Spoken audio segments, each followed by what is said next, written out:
Keep quiet now for now. Welcome everybody to today's 1 million by 1 million strategy roundtable for entrepreneurs. 1 million by 1 million aims to help 1 million entrepreneurs reach $1 million in annual revenue, thereby building $1 trillion in global GDP and 10 million jobs. It is an audacious and extremely difficult, complex mission, and the entire justification for our existence is you, entrepreneurs who are trying to be successful. So we hope that many of you build, millions, tens of millions, hundreds of millions of dollars worth of revenue and become very, very successful through the resources, by taking advantage of the resources, not just these resources, your own internal resources and the resources on your team and so forth, but we just provide you with some of the learnings that are helpful in the early stages and some guidance so that you can bridge the very, very difficult early stages of the business. And that's really why we are here, is to help you succeed, and our mission will succeed if you succeed. So it's a completely aligned program to the success of entrepreneurs. This is our 167th roundtable, so we have been around for a long time. We've been doing this week after week after week for a long, long time. We recently announced a partnership with SAP Startup Focus, for which if you would like to apply, the application deadline is April 19th. This is SAP Startup Focus is helping stimulate entrepreneurship and development on the HANA platform. SAP's big strategic initiative is the HANA platform, and they're awarding 12 scholarships to entrepreneurs who want to study with the 1M1M program. So you need to look at the link that's provided there for more information, but be sure to send your applications in by April 19th. This event is being recorded. We'll have the recording available after the session. If you want to live tweet the show, please use hashtag 1M1M. And our two Twitter handles are at 1M by 1M and at Sramana. We will have some live tweeting from there. We will also be publishing the recording later on our YouTube channel. The channel is at 1M1M Roundtables. And you find not just roundtable recordings, but a lot of other things, including quite funny cartoons, entrepreneurship-related cartoons, and other things like the 1M1M FAQs, messages that are, core messages to entrepreneurs, inspirational messages, and so forth. Now, we're going to do 4 presentations, formal presentations with slides, and after that, we're going to have time for Q&A. You can use the public chat for Q&A, or you can also use the phone number, which is on your screen right now, 650-479-3208, access code 665-681-071. So please make a note of that. Maureen will be providing that again later when we are ready to have you call in. So you do have the option of calling in and discussing your issues as well. Okay, we're going to start with Sapiens. Ranjit Nambiar is going to be discussing Sapiens' positioning today. Sapiens, by the way, is a 1 million by 1 million premium member. So Ranjit, if you could unmute your line and come tell us what's going on and where you are with your positioning, that would be great. Great. So thanks for this opportunity, and this is my first roundtable that I'll be attending. So I represent Sapiens and I head sales for Sapiens. Okay. Is Shirish in the room, or are you going to be doing it by yourself? Shirish is the CEO, by the way. Yeah, Shirish is not in the room. I'm based out of Bangalore. Shirish is based out of Pune. So I'll be doing it on myself. Okay. All right. Yeah. Go ahead. So, let's work through your. Yeah, just I'll give you a brief about what the company does and what the company do. Primarily, Sapiens is aimed at increasing the business outcome by around 20% without doing any business change in your existing process or having to spend time on Sapiens. So that's the way it really is supposed to be and is being used and being successful in India. Today, as a company, it was founded in 2009 by 4 serial entrepreneurs, the previous two companies have been executed successfully when they grew to very large sizes in revenue and employee size. That's when the idea of Sapiens came in. Sapiens has been there since 2009 when we started developing it, but in 2011, that's around 2 years back, we started sales. And we have got phenomenal acceptance of Sapiens in India. Two very strong board members. One is the MD of Google in India, Rajan Anandan, and the founder of Onward and the ex-president of NASCOM, Mr. Harishbhai Mehta on board. So very strong outside board members who are supporting us. Within a span of just 2 years, we don't have a huge sales team. Myself and Suresh drive sales, and we have got already 50 plus installations with around 30,000 users of Sapiens. And we have currently got around about 45,000 users, additional users commitment from our existing customers. So that clearly talks about the acceptance of our product by our existing customers. Talking about big data, smart data, we can talk about it because we have got around about 22 million hours that we have analyzed around workforce efficiency, timelines and also. It's great. Two things, awards, we got awarded by IDG as the top 50 companies we watch out for globally. That was a great award. Now the need of the product and where it is targeted. It is primarily targeted to IT, ITOs, KPOs, ITOs, BPOs, and organizations where people spend a lot of time on the PC working. Because two things that are known to the organization is the work that is assigned and the other is what is the output that is required by them. So these are two known things. But the unknown is the time and effort that is really required to get this work done. Because time and effort powers the business, but the idle time, effort leakage, distractions are not visible. Organizations try to use timesheets, etc., so that they can try to understand how people are spending time. That is the current scenario. But Sapiens actually helps you to increase output by showing automated work visibility without having any manual intervention. Where an individual or based on hierarchy, they can see the time and effort that people are putting at real work and not how much time they are spending in office. This is not only with respect to time spent in office, but also which are the activities, how they are spending time and all those things. So this clearly shows an individual for self-improvement, and at an enterprise level, managers can see trends and various other reports, a big picture of various groups, what's happening, skill base and all those things. So this has been highly accepted in India right now. Ranjit, I have a question here. You have all these different categories listed, IT, ITES, KPO, ITO, BPO, on PC working organizations, which assume means database, data BPO, not voice. So that's right. Where are you seeing these 50 installations that you have, 50 companies that you've been able to get into, where are you seeing the maximum adoption? So as we have just started, we have started with the first ones is IT, ITS and KPOs have been the maximum adaptation that we have seen right now. We are venturing into the BPO segment now, where people are talking to us. We are negotiating certain deals with them at the BPO segment. Okay. So far the installations are in IT and ITES. That's right. And within that, within IT, is it software development where you're seeing the maximum adoption? It is software development, application maintenance, support. It is across. Okay. All right. Good. And it's all in India, right? You're adopting all in India. Currently, we have got most of our adoption in India, but some of the Indian companies have also deployed in their US counterparts where they have got employees outside India or even some offices in outside India. Okay.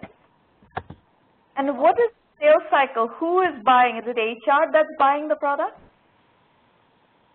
What we have seen is the closure rate and success is much better when we approach the CEO. Okay. For example, most of the deals that you will see have been won because we have directly connected with the CEO. Okay. Yeah. Primarily what we have done is we have taken care of ensuring that this does not become a monitoring tool. So we have ensured that the employees are very happy about this using this tool. So we have taken care that all personal time details of an individual, whatever he does is completely hidden. And we have ensured that whatever he confirms as work, whenever, wherever, whatever he works is made visible to the organization, whether he's on the network or not on the network. And various things that an individual would really want to look with respect to his work. At the manager's level, he can see many reports, but we ensure that he's only looking at trends, which is really helping to understand whether the team is really spending the right amount of time on work. Are they focusing on the right areas of work enough time? and capacity utilization. This really helps the organization to gain a lot of benefit. And we have provided a SaaS as well as on-premise. So that, suppose someone is working in an ODC scenario, they would prefer it on-premise. So we have taken care of that. And we also don't want it to be a standalone tool. So we are providing a web API which can integrate with various tools within the organization. So just coming to the next slide, we have seen that the gain that organizations get from Sapiens is that the work intensity increases big time. We have seen 30 minutes to 1 hour per person per day increase in work intensity, and that is significant if you look at it. Smart focus is because we've seen that people are spending more than 60 to 70% of the time now on core activities, and that's where smart work starts coming into picture. And all this helps to understand the capacity utilization and get the teams rightly in place. If you're looking at the market, we have got a couple of other things that we can look at in the US, especially for outsourcing companies who outsource a lot, especially T&M or fixed price, contract employees, professional services. This is the second target that we are looking at, US market. Now, we have got an option of either putting it, in an anonymous mode or a limited individual visibility mode. So, like in India, we have deployed it in the anonymous mode as well as in the open mode, where every manager can see what an individual is doing with respect to work only. Private is not visible. But there is another alternative way of deploying where no manager can see individual level data. It will be only team trends. And that's what is being accepted widely in the US. Whenever we have met customers in the US in the last 1 month that I was there, it has been accepted. But still what I see is that the acceptance of the product is not that great, even though they know that this is one of the most effective tools for them in an outsourcing scenario where they are outsourcing work to other countries, other organizations. This will become a beautiful tool for them to see how they can get value out of those organizations, And that's where we are not really able to understand the pain area. Why is it that it's not being accepted in the US? For example, in India, it has been accepted The people you're talking to in the US, are these CEOs of outsourcing companies? We have not managed to really get hold of CEOs, but we try to get hold of client relationship, that is the people who manage the service providers in India, or we try to get in hold of vendor managers, vendor management teams. That's where I would go. That's not where I would go. From your US strategy point of view, that's absolutely not where I would go. Okay. So who would you recommend that we should target? I would go to the companies that are actually outsourcing companies that are doing nearshore outsourcing in the US or nearshore outsourcing from US to Latin America. Okay. Because that is the closest approximation to what you're doing with your Indian clients, and you'll get the maximum leverage with them. Okay. So in terms of segmentation, if we go back to what you showed earlier, let's go find that slide. Here we go. So you have IT-enabled services, mostly in software development, application maintenance, and so forth. That's the segment that you have gotten into in India. Even in India, you have all sorts of other segments to get into still, like the KPO, ITO, BPO. So the Indian market is not fully penetrated. That's right. And then there are these Indian companies that are Indian IT-enabled services companies that have US nearshoring is a big trend right now. So many of these companies also have, US nearshoring strategies. So they have large operations in various different parts of the United States, let's say Atlanta, Georgia, or there are several hubs where there is nearshore outsourcing going on in the US. Okay. There is also nearshore outsourcing going. Some of these companies, like TCS, for instance, has a forecast of hiring 25,000 people in Latin America by 2015. Okay. So I don't know if you've penetrated TCS in India yet, but if you have, then you need to go penetrate the nearshoring pieces of TCS, both in the US as well as in Latin America. Okay. Similarly, if you look at Infosys and Wipro, they're setting up big operations in China. Okay. I would go after those operations. Okay. So I would my instinct is I would stay within the outsourcing industry, and you can cover all of these different pieces of the outsourcing industry, and I would go to different countries and sell the same value proposition to all of those rather than changing positioning. Because now what you did in the last 1 month in the US is you tried to sell the wrong thing. You have no track record of delivering anything in that area. Whereas here you have 50 major outsourcing companies getting clear ROI. Yeah. There is no reason why you should not sell exactly that same story. See, the fastest sales cycle happens when you create ROI case studies, proven ROI case studies in a particular segment and really penetrate that segment deeply rather than switching segments. And here, you're switching segments massively, which in my opinion is the wrong strategy. Okay. So I would go after US nearshoring, I would go after the Latin American outsourcing industry, which is actually growing quite significantly at this point. I would go after China. Okay.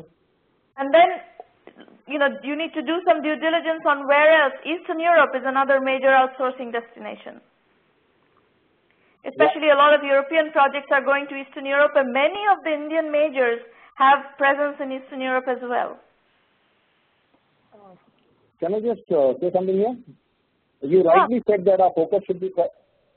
You rightly said that our focus should be on outsourcing, and that's precisely what we are doing. But one small thing that we are surprised to see is that the companies, the customer who are outsourcing into all these customers, they are outsourcing, that is nearshoring or China, India, wherever it is. Actually, if they have this deployed in the customer side, that is their service provider side, they stand to gain much more than the service provider. In spite of that, we are not seeing the US-based customers who outsource clearly showing interest in this product. So that is what is confusing to us. That's because it creates a lot of friction in the relationship. Okay. A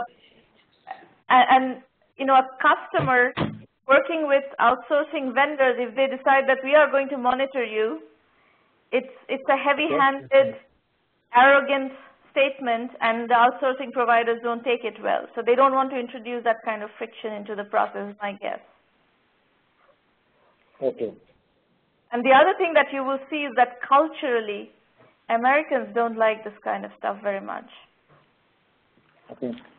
You're going to be much better placed when you work with companies that are actually maybe the Indian companies, or mostly the Indian companies who are working in America doing nearshore operations. Culturally, you'll find better adoption there. It'll be fine in China. Okay. It'll be fine, I think, in Eastern Europe. If you have Philippines is probably not a good target because they're mostly voice BPO. I don't think that's a good fit for you. Right. But Latin America is fine. If you can crack TCS, that's a very large account in Latin America, and there are many other players in Latin America right now that have major presence. You will see there's a cultural problem in that adoption, but Americans do not like this kind of stuff. Sramana, just small thing. We recently cracked three large deals. One is BMC Software, which is again a US-based company. Yeah. I have cracked Dell INC, which is again US-based, among the top 50 top companies, and Allscripts. All three we have cracked, and we are deploying systems right now. In fact, BMC we have already deployed for the last 3 months. Yeah. And Dell and Allscripts, the deployment is in progress. And what we saw is that we have discussed the use case. Is it they're monitoring their own workforce, or they're monitoring their vendors' workforce? Their own employees. Their own, okay. And where is BMC's operation? So currently they are in India and somewhere in East Europe and also in the US. So it is going phase-wise. The current phase that we have deployed is in India, and then it will go to East Europe, and then it will go to the US. So Dell is going to deploy it in India and US. Dell is going to deploy in India and US. Corroborates what I said, right? If you are working with companies that have major Indian operations operations or major Eastern European operations that is doing, IT-enabled services oriented work, this is not outsourcing, that is the offshoring category. That's right. That's right. Captive offshore operations, that's the work. Yes. R&D and again, captive. It's a matter of segmentation. Yeah, we are looking at R&D and captive as a big segment to target. Right. So if you're looking at offshore operations of major US companies or major European companies, that will work. Yeah.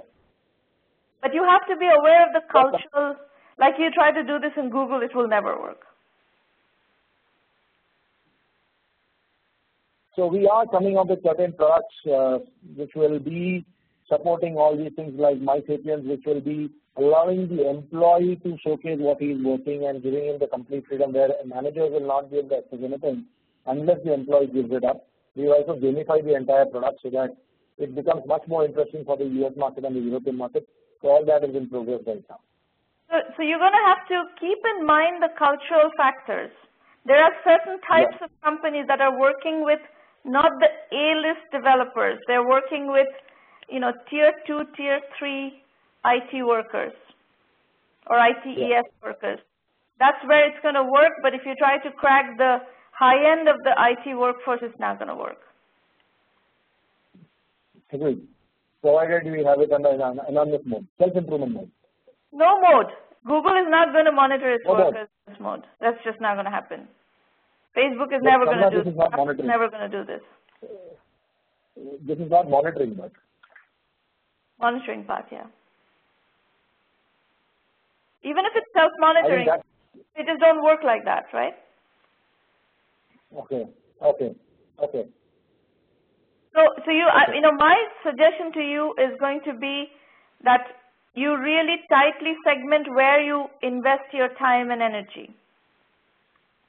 Okay. Definitely the outsourcing segment is very good.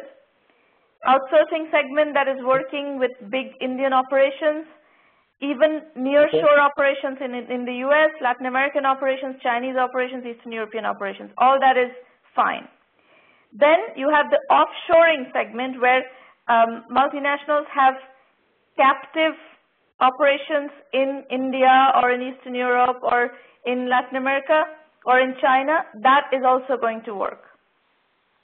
Yeah.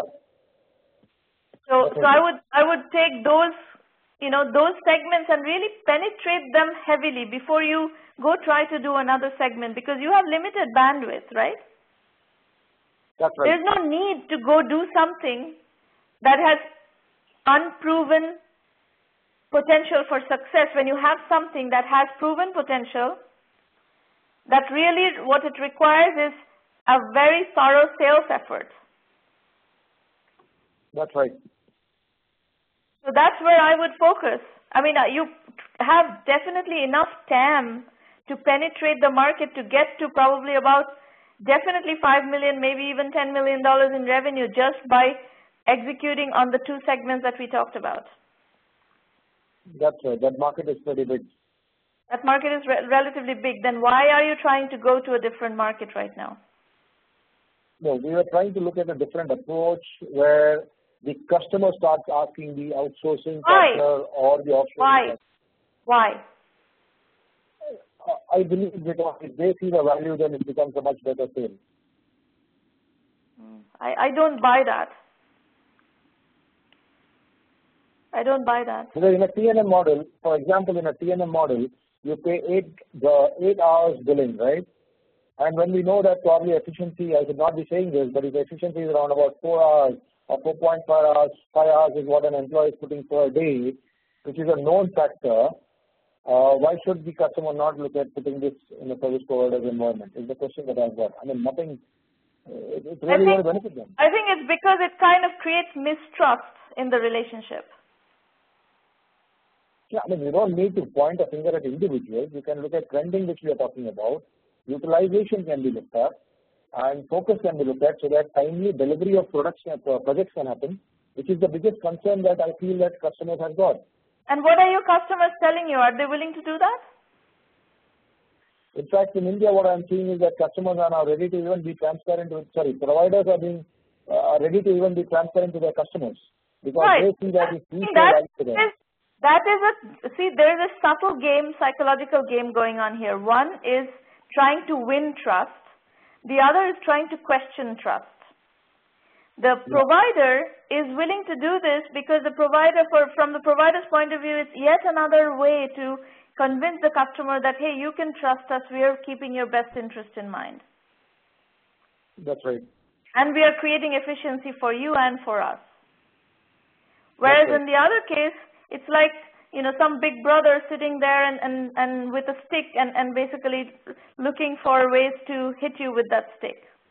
So there is a psychology issue where I think the provider trying to win trust is somebody trying to win business and it's part of their differentiation, it's part of their customer support, it's part of their winning trust process. That's a much more compelling, that's enabling revenue. Whereas the other one is kind of, I'm sitting here with a stick, I'm going to hit you on the head the moment I see a problem kind of approach, attitudinally. And I don't think that goes down well in a relationship, in a business relationship. Yeah, but we don't expect the customers to be positioning that way. But anyway, what you say is right because the market for outsourcing, nearshoring. It's not the language you use. It's the subtleties and the unspoken messages that go out when you do something like that. I think that's what you're encountering. That's right. Whereas on the provider side, it's great, right? The provider has an opportunity to gain trust, to establish transparency. Those are great value propositions from the provider's point of view. So, I kind of see like you're looking for a problem to solve which does not exist or doesn't need to exist because you already are solving a problem. You're solving it successfully. You're delivering ROI. Why are you trying to get out of that mode? Okay. It sounds to me like Brownian motion that creates no energy, just kind of futs around. Right? It's motion without energy. Yeah, I think probably once we have a sizable market in the segments that you mentioned, then probably venturing outside would be much more effective with a much renewed product. Part of the process of being a successful fast growth startup is really hitting a value proposition and selling the hell out of that. So you need to create processes, systems and processes. We have a Sales 2.0 module that we teach very successfully in the curriculum. I don't know if you've done that. But you need to create a very systematic sales process that has everybody and their mother who falls in your segment, in India, in China, in Latin America, in nearshore United States, in Eastern Europe, whichever, all these, the general managers of those operations. The guy who runs TCS Latin America should be somebody you should go talk to or start a conversation with. All these people, all these general managers, all the CEOs should all be on that list, on that, target list, and then you have to knock them down one by one by one. Do you have that? Yeah, I agree to this point.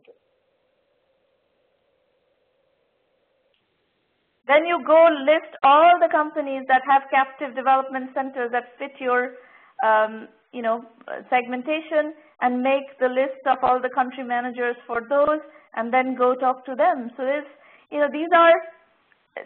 that's the process part of it. No company scales without very systematic process. No company scales really fast without being precise and being very segmented. You try to do too many things and try to sell too many value propositions, you will not scale fast. I 100% agree to it, Sramana. Okay, so I hope this was helpful. I need to move on to the next presenter, but you guys can come to any of the, private roundtables to talk more if you need to, and this will be available on recording. You can talk to Shirish and Avinash with that. Definitely, I will do that. Okay. Thanks a lot, Sramana. It has been very useful. Good luck. Thank you. Okay, Manoj Kumar, you're up next. If you could unmute your line.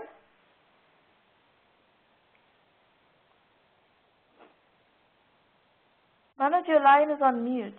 You need to unmute it.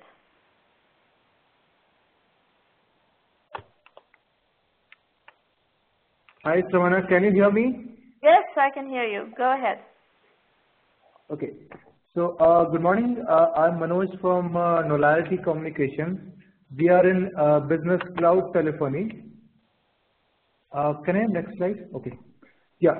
So, basically, the need of customer segment is that although the telephone is evolved over a period of time, if you see the time frame from 1900 to year 2010, then you can see different types of telephone, and we can see the advancement in technology, but the way over which we communicate over telephone is same. Hello Malhotra Properties, or hello Miss Reena, hello Miss Reena, hello Miss Reena. Even in year 2010 and even in year 2013, we say hello. So we haven't changed how we communicate over a phone. So the user experience over telephone is same, right? But we can definitely see a lot of different technology that is evolving over this period of time. It enhances how we communicate over phone. So in any business, most of the business, particularly I'm talking about India and other emerging markets, it happens over telephone. So we need to pay strong attention to how we communicate over phone, because whosoever is calling to your phone, they are either your potential customer, existing customer, vendor. In nutshell, they are the person who can provide you most of the revenue.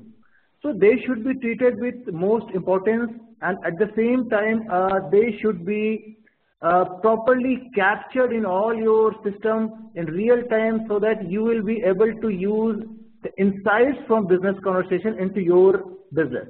So there are a lot of different technologies available which can give you a lot of different benefits, business benefits. For example, IVR, whenever a person calls, then he should be able to listen to a business pitch, professional pitch. Again, so there could be different options of call forwarding depending upon how your internal processes work. There could be a live recording, there could be text-to-speech, voicemail, automatic speech recognition. So you can do a lot of different stuff, but all these technologies, generally they are fragmented and not easily available.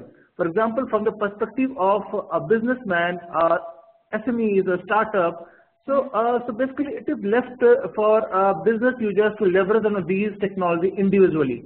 So what we have done, so we have come with a solution that is packaged for the SMEs and startups.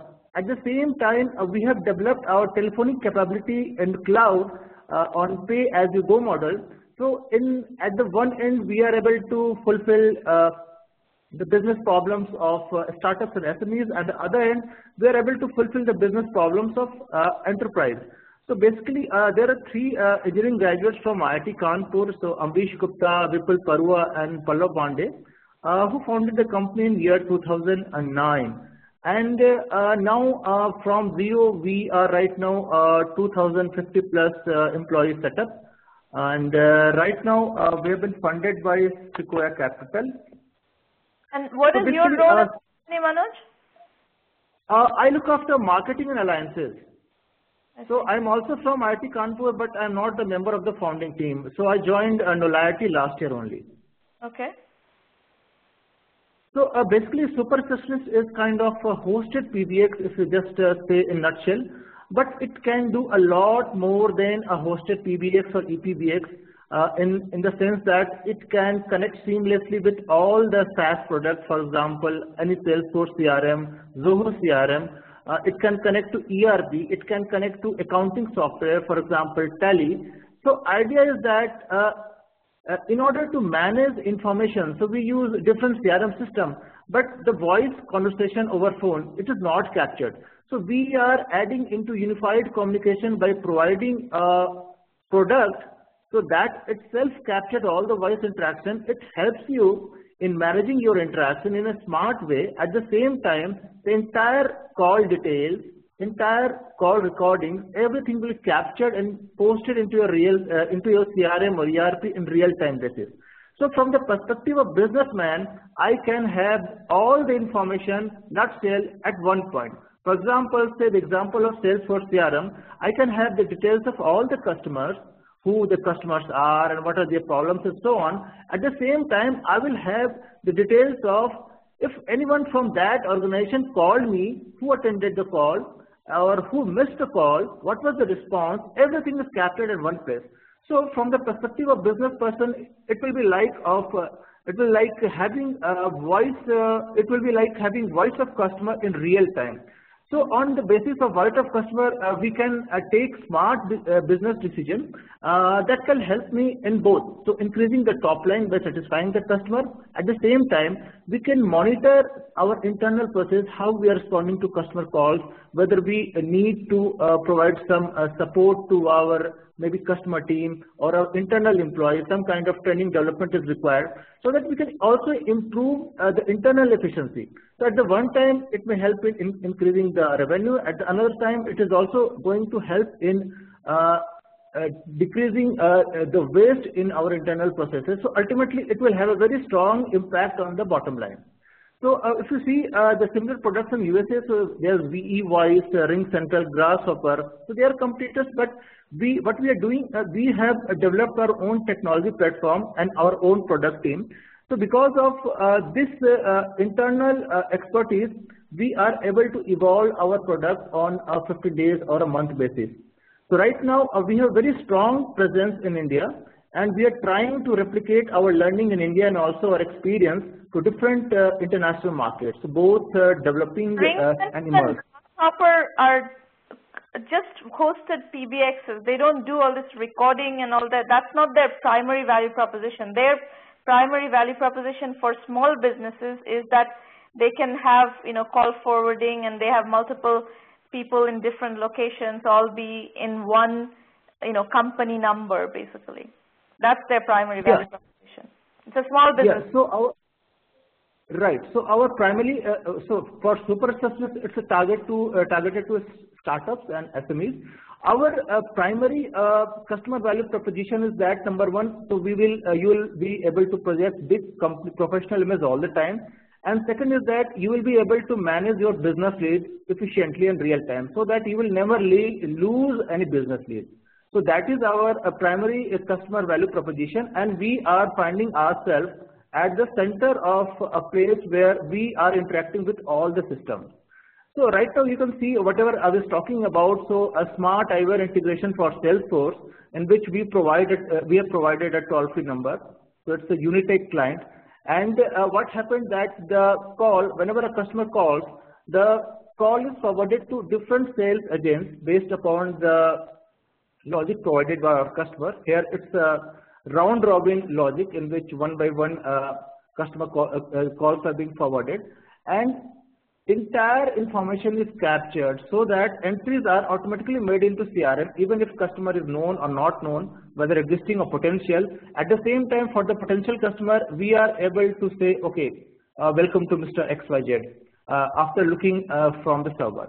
Similarly, we have provided solution to Pepsi, in which we are able to capture the information from thousands of secondary Pepsi distributors, so that the entire information is available in real time into the central information system of Pepsi, so that they can monitor and modify the supply chain based upon the actual sales at the ground level. So this is the solution, and in providing this solution, nobody requires any software or hardware installation. It's just by using a normal phone. No internet connection is needed. So what is your business? Is it an enterprise business like what you're doing for Pepsi? Is that your primary business?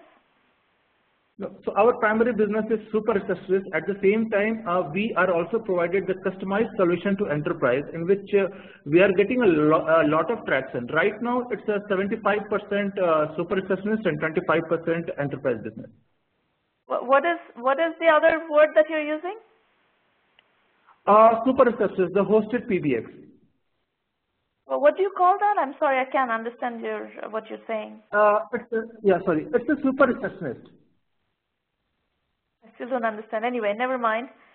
So that's something that's a hosted PBX that what small medium businesses are using? Right. Okay. So 75% is that business. Right, and 25% in enterprise at the moment.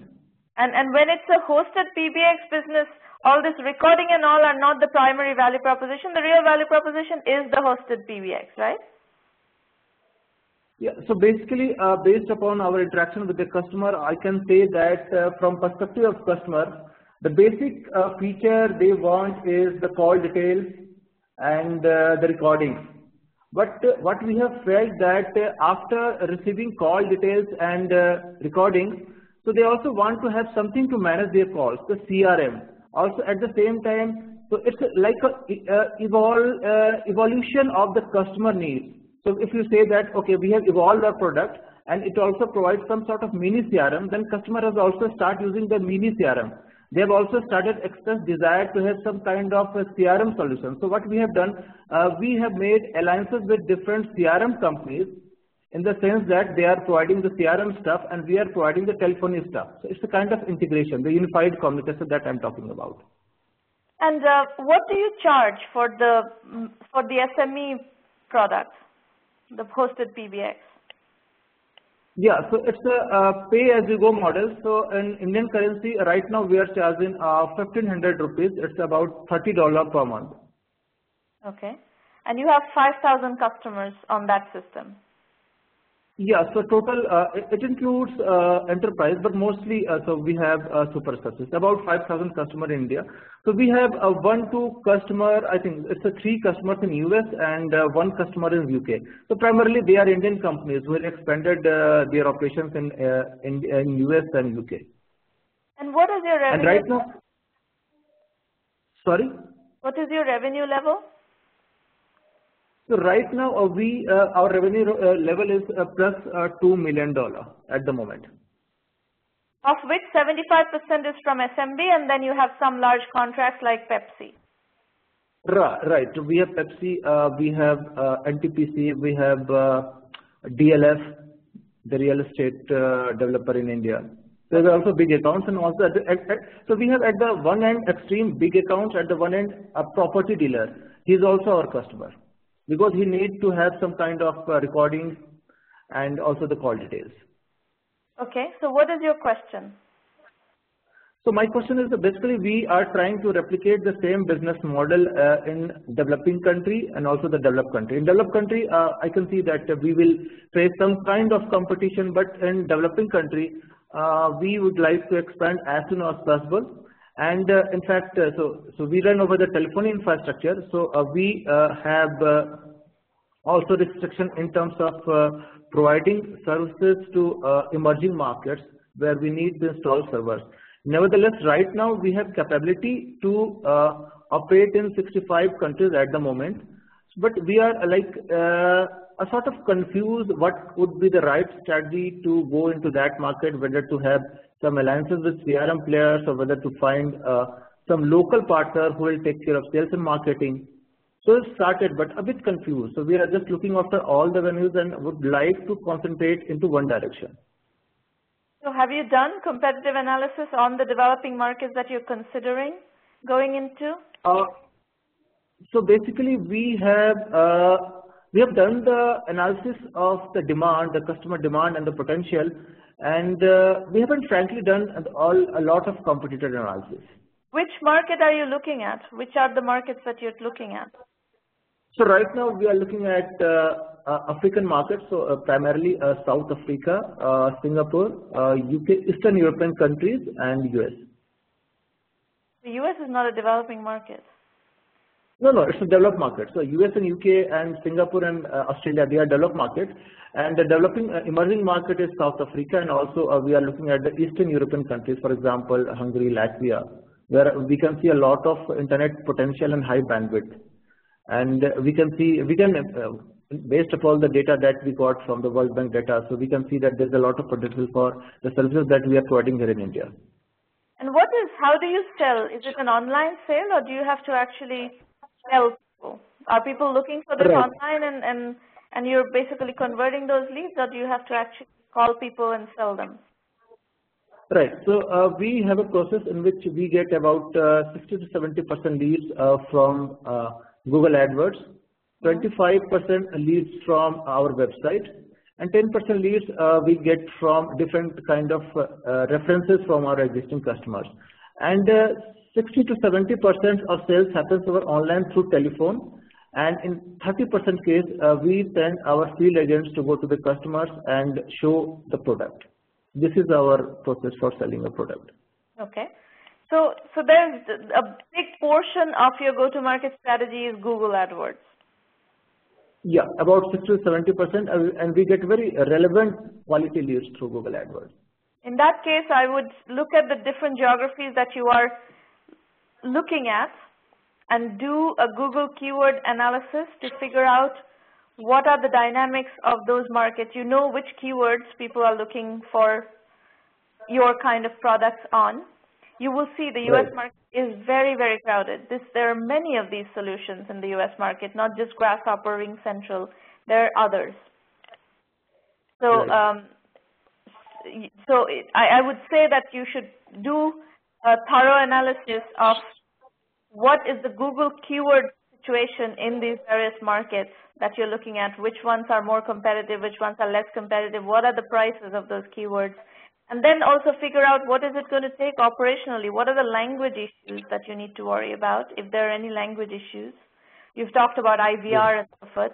Although if you were just selling cloud-based PBX, that should not have any language issue unless you introduce IVR kind of stuff.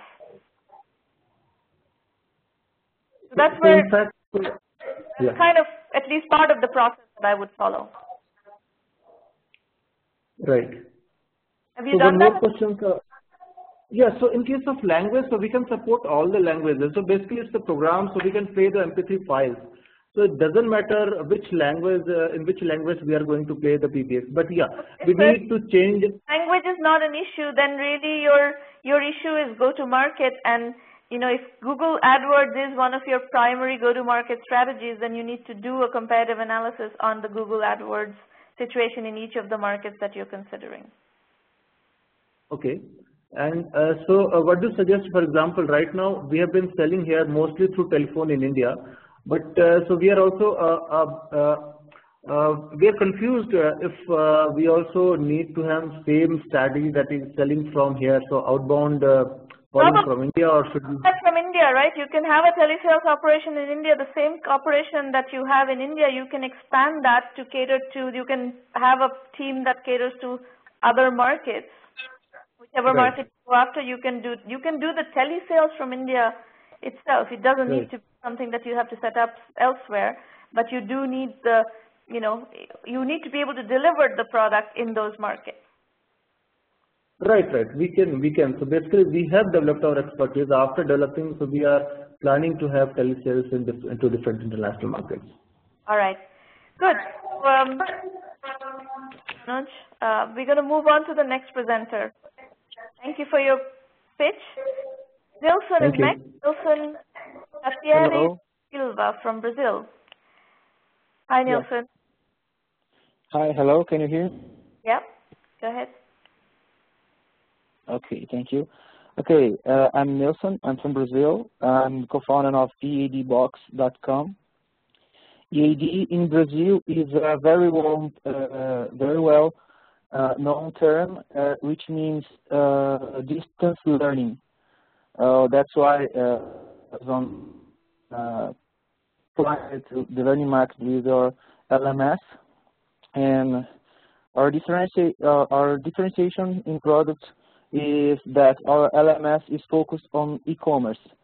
So people hire our buy our service because they want to sell their courses online. And so they with EAD Box, they can our customers, which are education companies, education enterprise, they can have their own e-commerce platform focused on courses, on online courses. Okay. Which means it's not necessarily any development, any IT costs, any servers, streaming. We have everything. This software as a service platform. Okay. It's also very intuitive, very easy to use. This is basically our differentiation. LMS it's a very big industry in the world. Before very big, another open source crowded market. Yes, very crowded market. That's why we found an opportunity of supplying the market with vertical solutions. For example, this e-commerce platform. Until now, if you have, even if we have a very crowded market, if you have to, our clients, when they wanted to, if they need to develop something or develop a e-commerce platform for selling courses, they have to invest, they have extra marginal expenses. With AidBox, it's not necessary. How many education vendors are in Brazil that are in your target audience? Well, we don't have this. We have some projections, some calculations. We expect we have 100,000 possible clients in Brazil. 100,000 education vendors in Brazil? Actually, enterprises focus on education that are moving or intend to move for online learning space. Okay? No, but I'm asking you a very specific question. Are there 100,000 education vendors in Brazil who could be potentially your customers? Is that what you're saying? They are education focused on presence on learning nowadays, but they intend to move.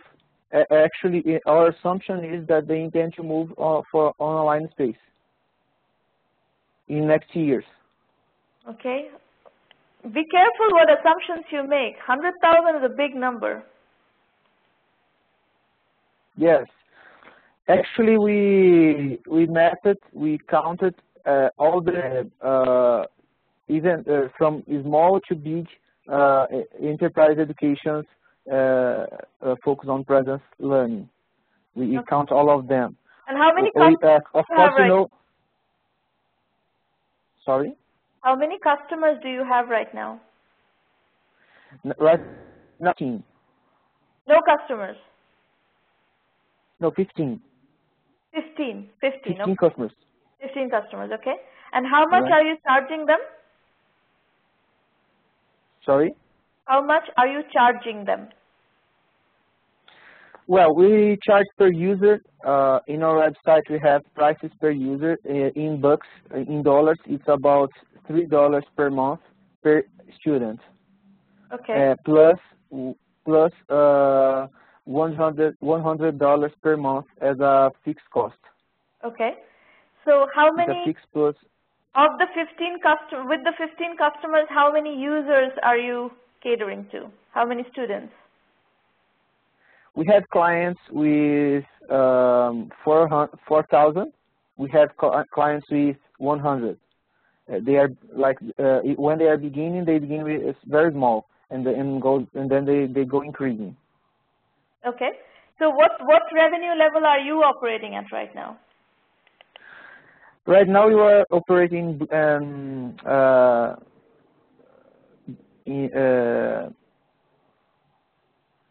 how can I forgot how to say break even. We are break even now. We are a small team, so we can control this. We nowadays we are about. So what is the revenue level? Break even is a state, but what is the revenue level? Yes. Nowadays it's $10,000 to $15,000 per month. Per month, okay. Yeah, you have a reasonably validated business. Yeah, we are bootstrapping right now, you know. Good, that's good. That's what I was trying to get is you have a business that has a product that customers are buying, and you have revenue from that business. So you have a product that is validated, you have a business model that is validated, you have a pricing model that is validated, and you have revenue. So that's all very good. This is all very good. Yes. And right talking about, that's what I'm here, in scaling this business. And we have some assumptions for this. How are you acquiring customers today? How did the 15 customers that you've got, how did you find them? Basically AdWords and Twitter. AdWords and Twitter. How much volume of AdWords search is there on the kind of keywords that you're selling on? Nowadays it's we charge in Brazil, and we type, for example, a keyword we are doing. We type like platform for online EAD, online distance learning in Brazil, e-commerce for EADs, stuff like that. So we can grab potential customers. And what is the keyword like volume on those kinds of, for Brazil, what is the keyword volume for those keywords? In Brazil, per month, we have a potential volume of 300 per month. Okay. In US, we have done some research. We can get like 1,000 per month. In the US? The words. I would not recommend you do this in the US right now. US is a very, very crowded market for this. Yes. That's what we are not there so far. No, I would, but you can, I mean, if Brazil, if there are 100,000 providers, if there are 100,000 vendors who are in your target audience, I would just completely, if it's 300 search queries per month, I would try to get 100% of that market, because Brazil is an immature market, right? Yes. It sounds like there are 100,000. Yeah, go ahead. Yes, that's what we are in our plans. We are continuing investing. Actually, we are our plans is getting money for marketing investment. It's very few amount of money in AdWords so far, and we get a great result with that. We are investing in AdWords since last October, so it's not a long time with campaigns, and we got a good result. We are getting this money, first of all, to invest in marketing in Brazil right now, because we have the product, we have customers, and that stuff. We can also supply market with other products. But I think it's not a good option right now. No, you shouldn't do it. You should just, doing what you're doing, you should just completely penetrate the Brazilian e-commerce learning management system market. Yes. AdWords leads. You should just completely dominate that market, and you will have a several million-dollar business just doing that. Yes.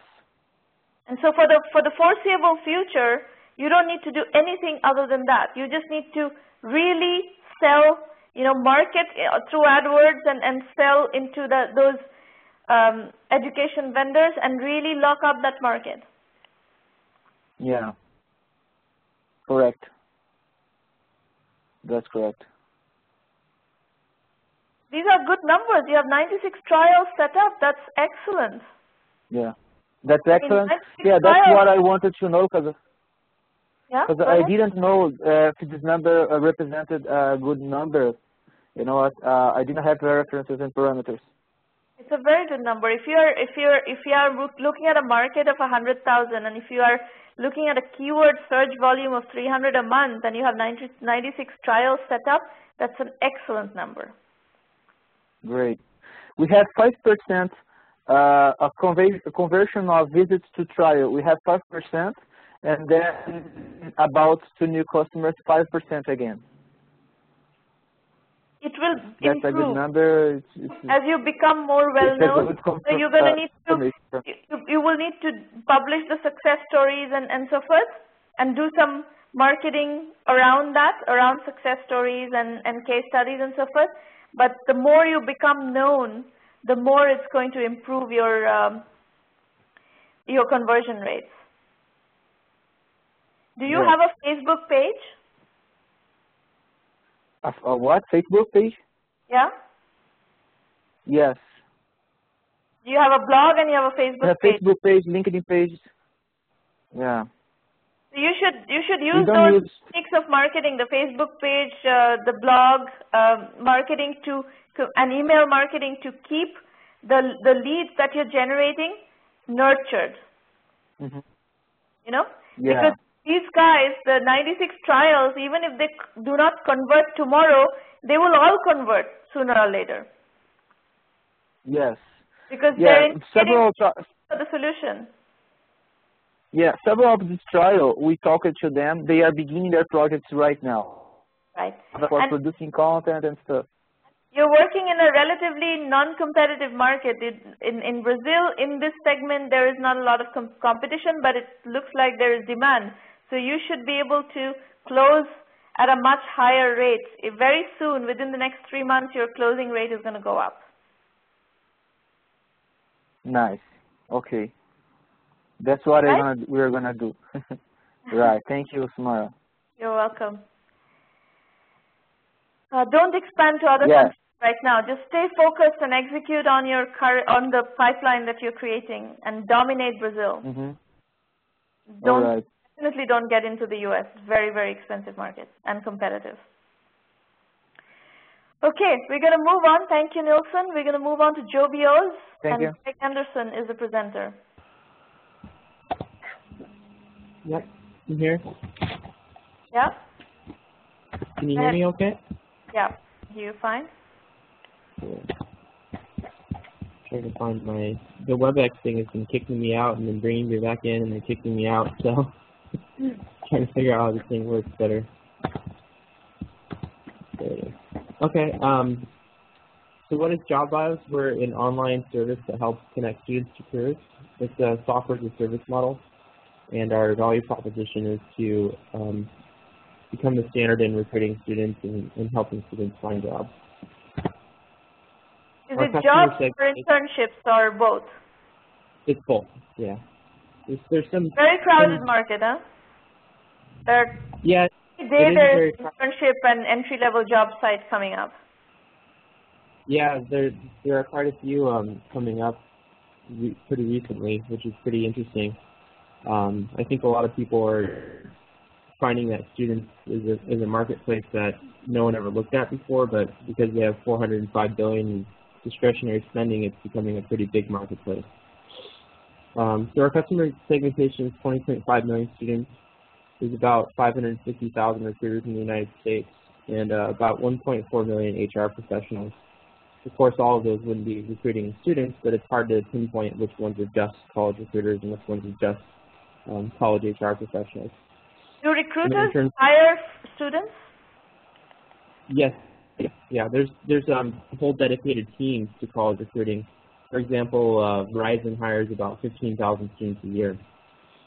So there's pretty big corporations that'll have college teams or. No. Big corporations hire, but when you talk about HR professionals at big corporations do campus recruitment. Do recruiters do campus recruitment? Yeah, they call them campus recruiters. So they kind of serve in both functions. They do both the interviewing and they probably do some of the HR stuff. I mean, I guess it's interchangeable sometimes, the two different terminologies. Okay. So our target demographics, we're looking at high school seniors to postgraduates. We don't want to say once you've graduated then you can't be on our platform anymore, because that's when a lot of students actually look for jobs. It's not when they're graduating, which is when they should be looking for jobs.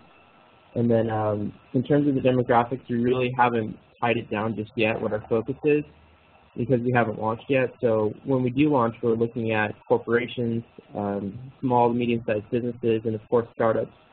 Startups being the least likely because we know they have the least funding. But small to medium-sized businesses are, they kind of think that the cost of hiring is really expensive because they can't afford to send a team to a campus to all these different career fairs to try to find the best talent. So what we're doing is giving them a really nice solution to that. And then corporations, a lot of them have their own programs that are working, but they're very expensive. For example, the cost to hire an undergraduate can be anywhere from about $5,000 to $9,000. which is pretty high. So we're looking to reduce that cost. In terms of our customer acquisition, we're targeting fastest growing companies, corporate college recruiting teams, startup support organizations. We're in the go-to-market strategy, we're just focusing on San Diego in the first year, and then we'll start to expand it to different cities nationally within the next year. And then in terms of getting students on board, we're targeting national student organizations, honor societies, and really motivated early adopters, people that really care about getting a job after college, which is probably, I would say, between 5 and 10% of the student population. So the customer validation piece, although we haven't launched yet, we've talked to 50 recruiters, HR professionals, we've talked to 140 students. We've been building this platform over the last year. We've done over 180 different designs and 6 different versions of the user interface because we're really focusing on what our customers are going to want. And we used all that customer feedback to create these different versions. And then the questions I had for you is how do we reach some of these big players in the industry? You know, like a Google CEO or a LinkedIn CEO or other kind of major industry executives that do have the power to say, yes, we can use this platform, or no, we won't. And then if we were to partner with one of these firms, let's say a national recruiting agency, how should we approach that? So first, help me understand, I mean, this is an incredibly crowded market.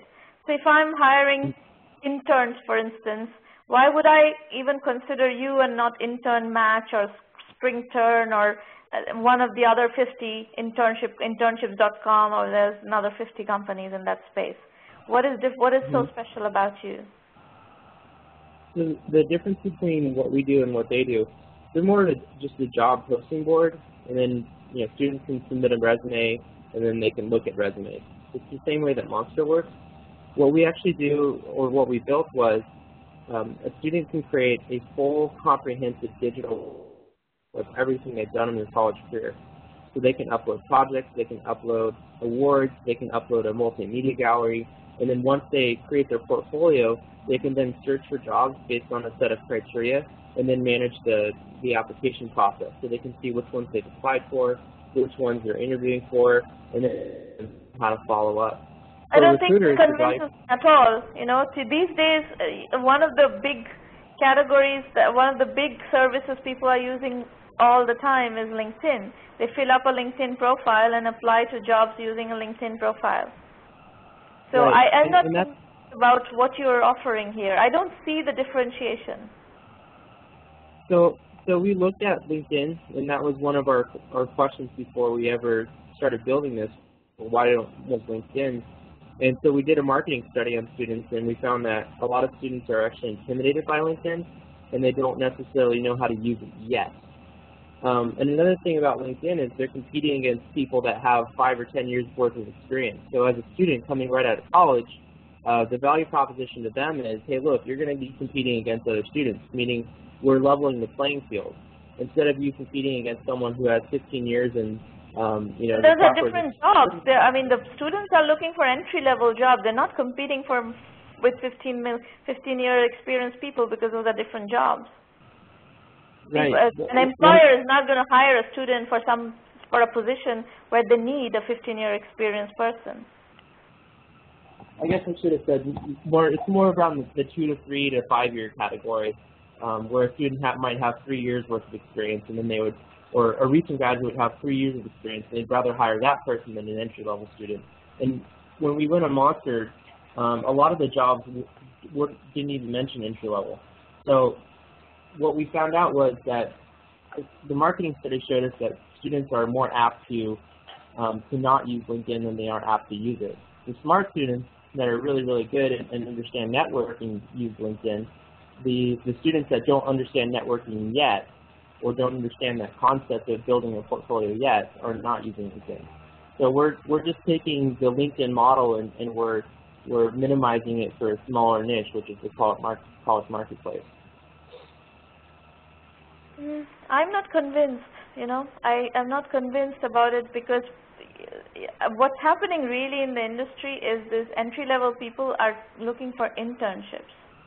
They're going into internships, building relationships with employers, and then trying to get jobs using that internship either in the same company or by leveraging the experience in other companies. That's what's really happening in the internship market. As a result, there's a whole lot of internship sites that have cropped up that are, basically catering to that audience. So I don't see, and that audience, once that they become reasonably, 6 months of an internship, they become a bit savvy, and then they go set up LinkedIn profiles and all this other stuff that are needed to play in the slightly more mature leagues.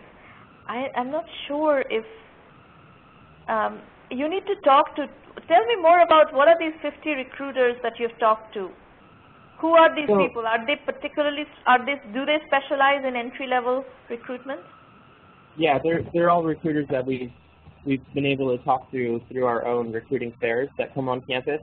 Okay. So they could be anywhere from major corporations to Qualcomm to a financial agency to a small business that's just looking for a new marketing student. So we've really nailed down our target demographics in terms of the customer feedback. And really the pain points are, one, it's really expensive to do college hiring. Two, if they have to do national hiring, they have to create relationships with multiple career centers across let's say a certain geographical area or across the nation if they're a national agency. So we're trying to bring the students to them. Well, let me explain more about the value proposition for the employer, and maybe that will make more sense. Absolutely. And that's the way you should pitch it. You should pitch whose problem are you solving and how. That's really how you should pitch this. Right. So for the employers, like I said, the problem or the challenge is that it's expensive to do this college recruiting process. So what we've done is we've built a platform where they can search for students based on a very specific set of criteria that even LinkedIn doesn't have in their search box, such as when the student will be graduating, what their GPA is, what kind of degree they have, any kind of keywords about if they need to know a specific programming language, if they have a master's degree and an undergraduate degree, any kind of segmentation that they would want to put in, they can search for the students based on that segmentation. Then once they find the student, they can then manage them through the recruiting process. So we've also built in what's called an applicant tracking system, or ATS.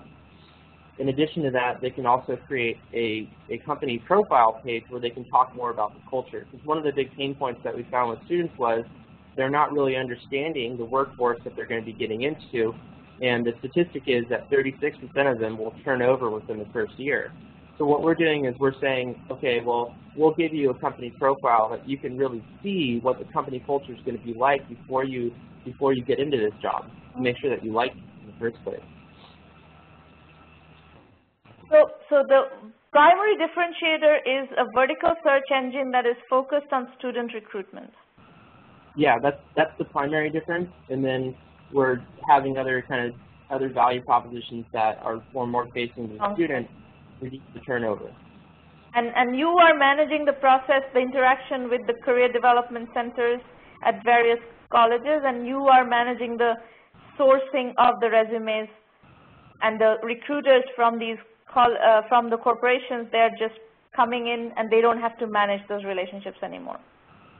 Yeah, they don't have to manage any kind of college career center relationships anymore, because all the students will be on the platform in a searchable database. Now, given that that is the positioning, what is specifically the competition around that?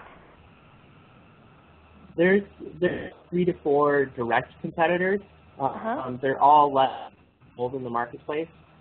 The biggest competitor that we have is called MyEDU, and they're on their 3rd round of venture capital financing. They raised about $22 million. The rest of the competitors, they might have raised between about $100,000 or $500,000 in angel financing, and they're, like I said, they're less than 3 years old. The biggest competitor, they have about 2 million students on their platform, and the differentiator between us and them is they only allow for students to create a profile and look for jobs, and they only allow for recruiters to post jobs. So they don't have the search feature, they don't have the applicant tracking feature, they don't have the company profile feature. So we're trying to build a better platform that has a stronger value proposition for these employers. Okay. Okay. So basically, you're going to have to work with the college recruiter organizations inside of large corporations. It's not the CEO that's going to work with you. It's not the CEO of Google who's going to make the decision. It is the HR department, the organization that is in charge of college recruiting, that is going to make the decision. Mm-hmm. So one of the things that we're having a challenge with is how do you reach out and connect with these people? I mean, you can probably find them on LinkedIn, but you know, what's one message that is different from 15 other messages that you probably get in a day? Well, you're going to need to create a list. You need to do your research to find who are the college recruiting contacts at various companies and various, it may require some web sourcing, the web research to draw up that list, but I would draw up a list of, 500, 600, adding up to 5,000 such people and start building the list and nurturing those leads, engaging with them, creating a blog that speaks to their needs and so forth. So you're going to have to do a full marketing run on the college recruiters. That makes sense, yeah. But don't worry about going to the CEOs and all that. This is really people who are actually doing this process who would understand the value of what you're trying to sell. Sometimes if you sell too high, it doesn't work either, Yeah, that's one thing that we're also having trouble with is kind of figuring out what the pricing model is going to be. Right now we're using LinkedIn pricing, but we're just discounting it by probably about 20%. So we're having a hard time coming up with some kind of pricing because obviously the value proposition for an employer is going to be a little bit stronger if they're trying to find, let's say, like a chief technology officer. They might pay $400, $500, $800 a post for Dice.com or some kind of specialty website for high-value employee. But for an entry-level position, a lot of the recruiters don't see them as high-value assets. So we're trying to figure out. You shouldn't be talking to recruiters. That's what I'm saying. I think your terminology needs work. I'm going to go back to the slide and explain to you here. Here, this word recruiter is not the right word. You need to work with people, recruiters, but people who are inside companies. These are, when you say recruiters, it means, typically in the industry, it means outside recruitment agencies. Whereas the people that you really need to work with are corporate HR professionals who are working on the college recruitment. That makes sense. And for those people, I think your value proposition, the recruiters, as far as I know, recruiters don't really work on the college segment very much. The college recruitment programs are run by companies themselves.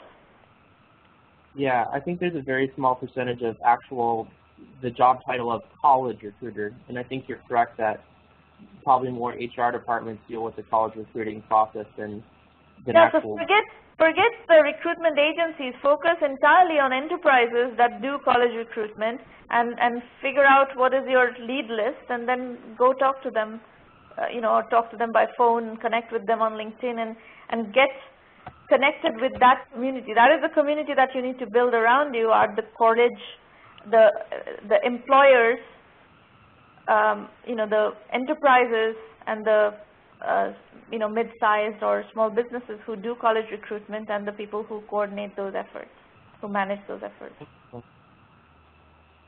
That's where you should focus, position your business. Okay? All right. Well, if there's anybody who wants to, we have exactly 11 minutes left on the call, so if you want to call and talk to me, you're welcome to do that, but just let us know on public chat that you want to call in. And while you're doing that, I'm going to run you through how to use the 1M1M program quickly. One request, if you like what we are doing here, we are here every week, so please spread the word around and let people know that they can use the 1M1M program to get help on their business strategy. The website is 1m1m.com.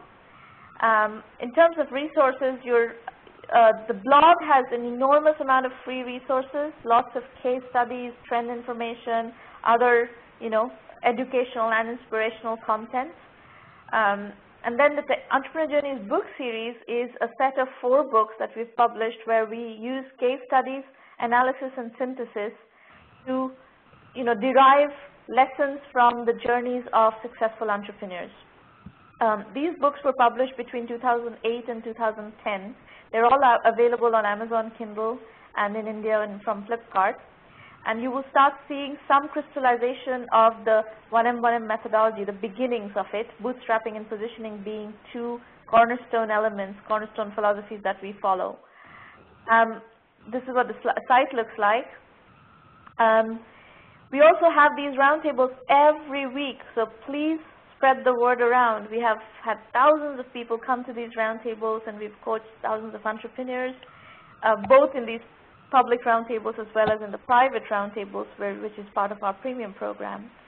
To register for a slot on a public roundtable, you need to go to the free public roundtable tab and page, and you'll have all the registration info in there.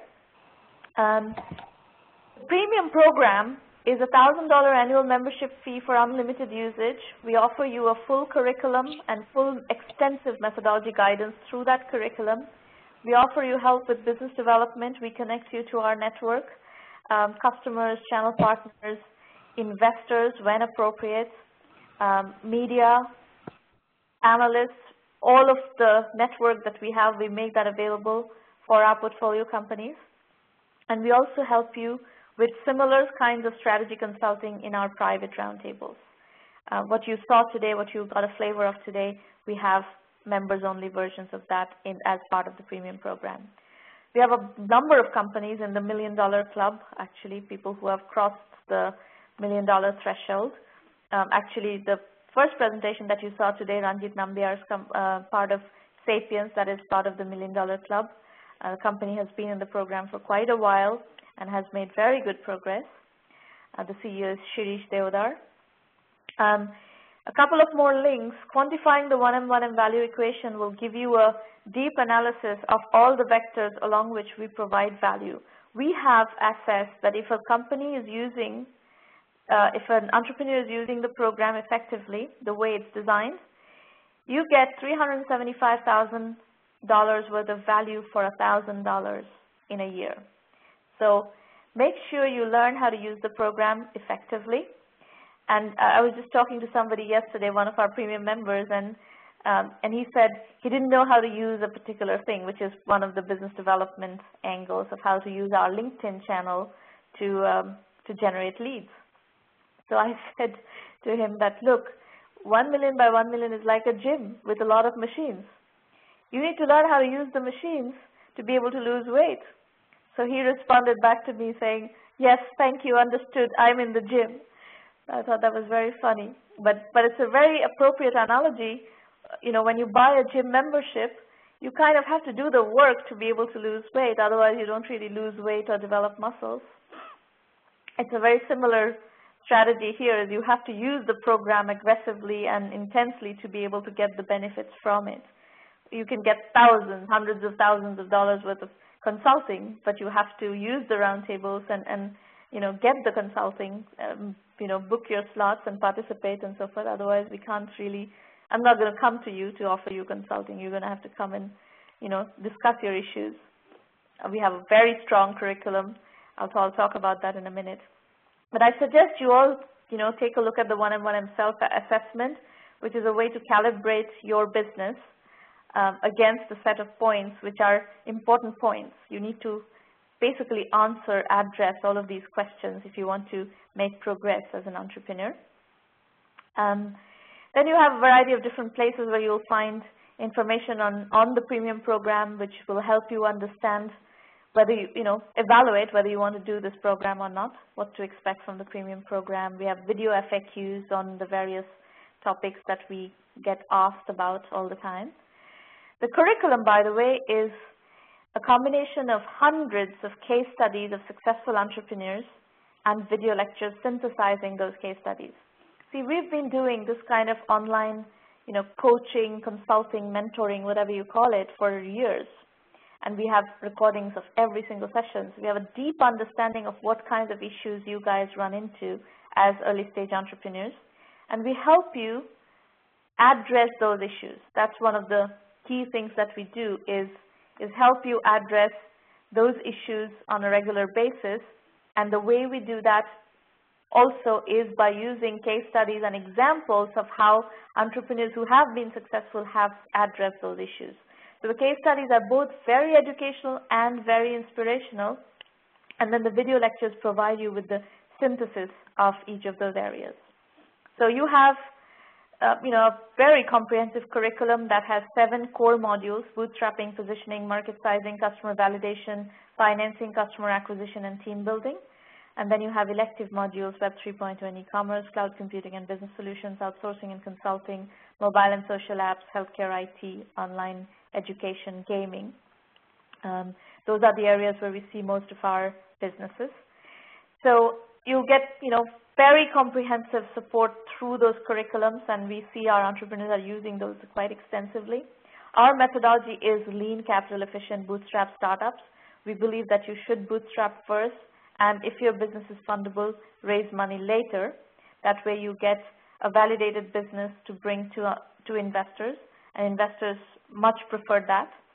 And then if you don't have a fundable business, you can continue to build your business in this lean, capital efficient bootstrap mode and have, very profitable businesses if you do the pieces right, and if your business has the dynamics of market acceptance and market need and so forth.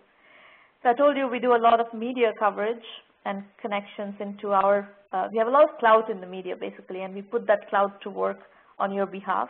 So if you go look at the coverage of premium members, under the press page, you'll see that we have our entrepreneurs get a lot of coverage. We have an extensive social media channel, Twitter, Facebook, LinkedIn, and we let our entrepreneurs plug into those channels and market through those channels. Again, that you will find that how you can use the one-on-one and Twitter channel as one of the links at the bottom navigation bar. Incubation Radar and Deal Radar are 2 series on our blog that investors monitor often. We profile you on those series and give you additional exposure. And we have an affiliate program. If you're an entrepreneurship development agency, some part of the world, you're very welcome to partner with us and become an affiliate partner. Our upcoming free roundtables, every single Thursday in April, we will have a session available, so please book your slots to present or just come attend and learn. Vision India 2020 is a book full of ideas for developing markets. Mostly it's focused on India, but all developing markets actually kind of can leverage these ideas. So if you're an entrepreneur who hasn't decided yet what idea you're going to work on, you're welcome to take one of these ideas and develop on them. Reminder, startup focus applications are due on April 19th. So if you are developing on the HANA platform and you want to apply for that scholarship, please feel free to do so. We have barely a couple of minutes. Is there anybody who wants to call in for a quick chat?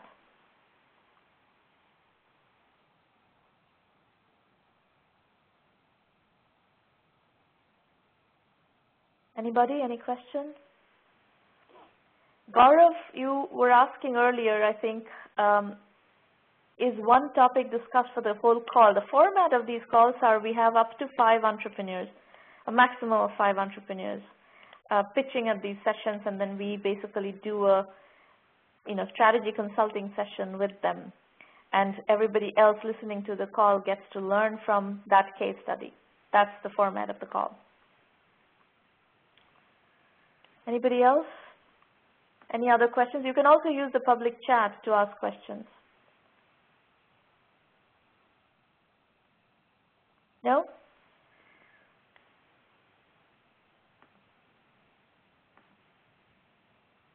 All right, well, if any of you are interested in learning more about the 1M1M program and you need to talk to somebody, you can speak with Irina Patterson. Irina, would you provide your phone number and Skype ID in the public chat?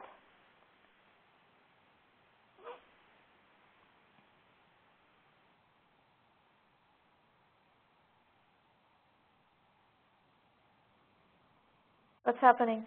Maureen, can you take care of Irina's phone number then, if she is not responding?